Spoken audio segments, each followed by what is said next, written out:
Jamen, jeg hedder Niklas Seidman, og jeg går her på Lønmark.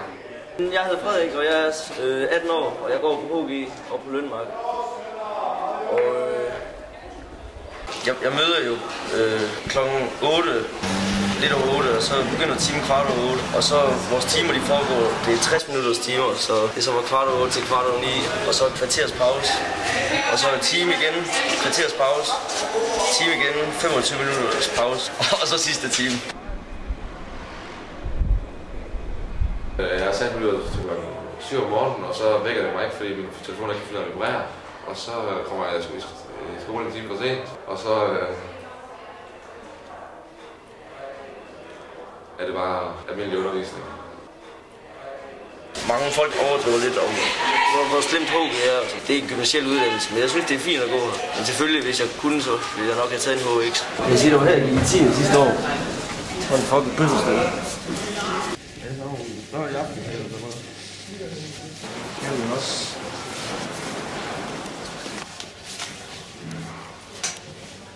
Jeg er ikke lige den klogeste inden for klassen, men altså, det går fint. Min karakter er lidt svingende.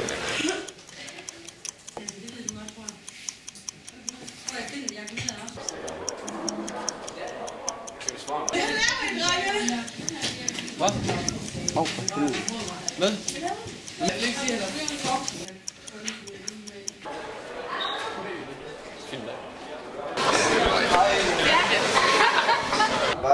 Er der gode damer her på skolen?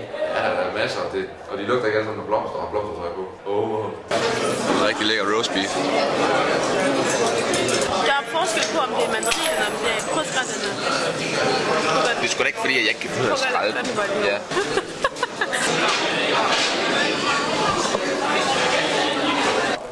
Kuku, kaka. Ej. Jeg lever efter Carpe Diem. Grib dagen. Jeg plejer at gå op og æde, og så gå ned i klassen og keder mig. Alle dem, jeg snakker med, de er ude at ryge, så det er fucking træls.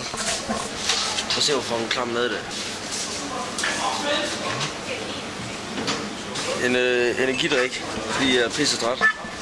Ellers så falder jeg i søvn.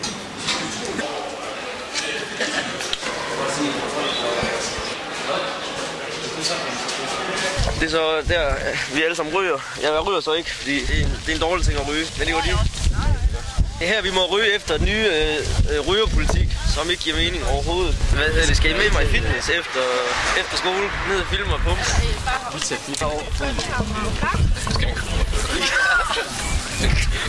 Det er nogle pinder, som slås sig. Nej, det er ikke. Det er den eneste måde, vi kan stoppe denne udvikling af verdensklimaet. Det er simpelthen ved at køre noget mere scooter og noget mere bil og få rent endnu mere, så vi får et varmere klima, så stopper det med at blæse. Der er ikke så meget på talen, jeg er lidt uinteressant. Jeg spiller fodbold, og så laver jeg ikke så meget end lektier. Når det bliver lidt for hårdt med alle lektierne, så er det godt, at man har sin dame.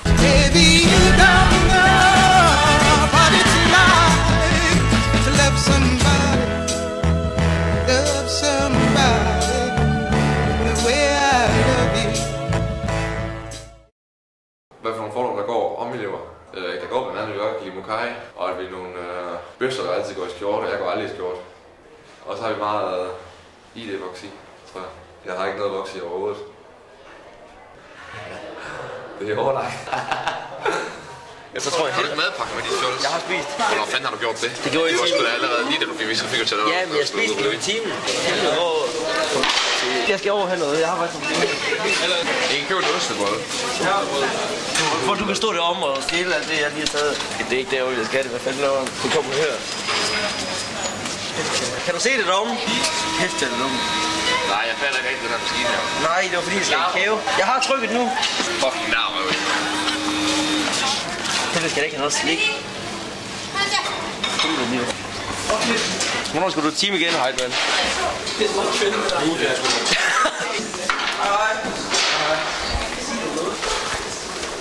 Jeg skal over. Jeg ved ikke, hvad jeg skal have. Nå, ses. Madpakken er her endnu. Nu skal jeg da lige passe på, at jeg ikke kommer for sent. Gør jeg ikke.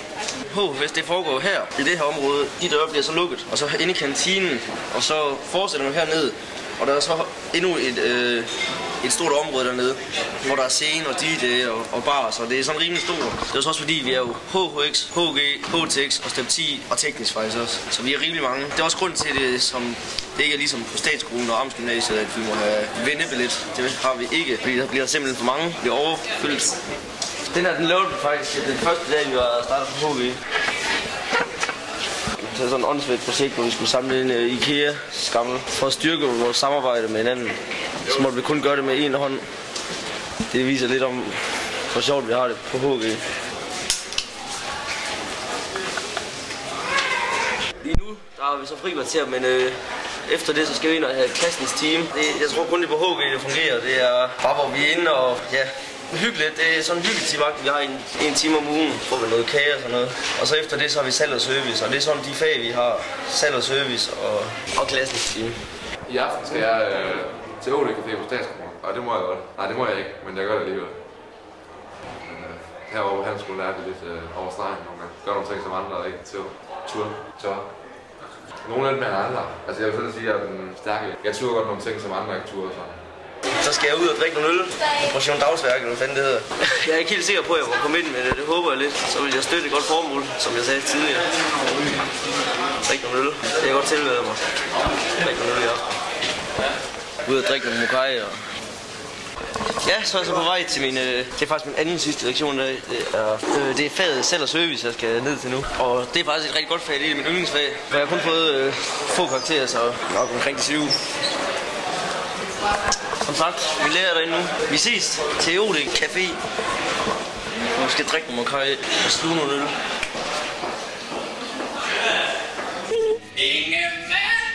Hvad så? Det er så min ven Christian. Jeg er med i mediet. Er du nu? Ja. Vi skal op til OD Café nu. Det er fucking dejligt, men det er så også lidt hippieagtigt, synes jeg. Men ved du hvad? Sådan det er jo. Det er sgu hyggeligt at rejse OD. Jeg kan godt anbefale det, lige fucking god. Jeg har Det er rigtig tubo. Tror jeg. Nu skal jeg mig lige op, fordi jeg skal have øl. Nej, hallo. Jeg skal op og have en mokai. Jeg tror ikke, de sælger dem. Jeg er helt tørstig med mokai, for det er lækkert. Det slukker tørsten. Meget bedre end øl gør. Man kan hælde det lige ned. Jeg kan bedre lide at tage mokai på en ølvogn, som også bøves bagefter. Selfie. Selfie. Mokai.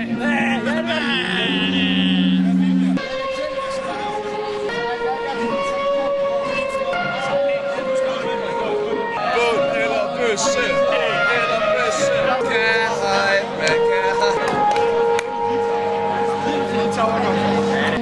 Det er hyggeligt, og man møder nogle mennesker hver dag. Man møder også de gode gamle mennesker, som man kender. Hvad så? Hvad er det begge ser?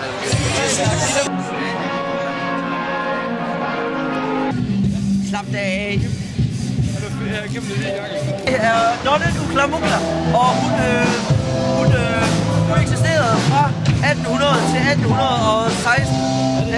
Ja, hun mistede sine mødom til en guldsmed i det nordtoskanske rige,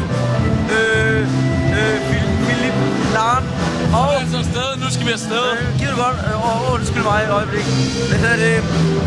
Nonnen, hvor I ser på billedet, er faktisk ikke det oprindelige maleri af Uklamukla. Dette holder op at filme mig og filme maleriet, tak. Og så det der væk! Væk! Og så hedder det, Nonnen det er en kopi, det er faktisk den tredje kopi af Nonnen Uklamukla. Vi har så smunke, og vi har andet, men altså selve Nonnen Uklamukla, det bliver tegnet i den sydfranske by, Saint-Tropez, og det er Uklamuklas barnefar, og så er du væk med dig, når jeg prøver at fortælle om et maleri. Så er OD Café færdig, og ja, nu er vi bare hjem.